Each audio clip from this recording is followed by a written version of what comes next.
Good afternoon to both of you. Firstly, a quick question from Mr. Bagga. Mr. Bagga, because since we've seen the March was clearly a month where a lot of adjustments happened, financial year cruising, this was a truncated week, and then a lot of tax harvesting. But now, what lies ahead for us? Understanding that next week, and since we've understand, what kind of comfort macro factor also gives you.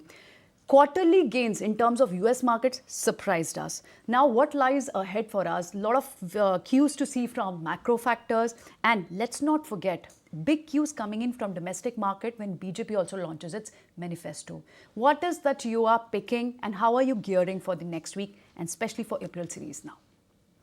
See, now the immediate catalyst for the markets will be the earnings season. Uh, Politically, the markets have discounted political continuity and stability. It's a matter of numbers, on from 320 to 400, what are the numbers like? But more or less, the markets have discounted continuity. And that, as far as politically, the biggest catalyst will be the July union budget, what comes with that. But right now, what the markets will be keenly looking at is the start of the earnings season, 7, 8 days from now.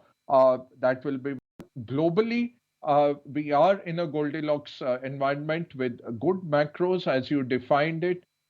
We have inflation, which is trending down, though it's persistent in the journey from 3 to 2%. It's showing some persistence.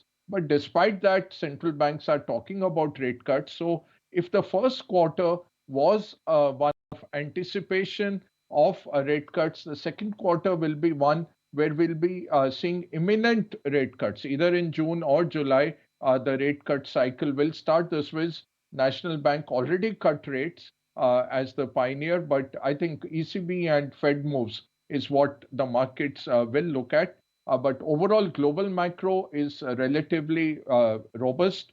China, I think there is a recovery coming. So by end of the second quarter, you will see an incipient recovery in China. The stimulus working will help out China as well. And that will really boost market sentiments. Monsoon is looking normal. The first initial talks is of a La Nina setting in and covering the most of the Indian subcontinent rainfall this year.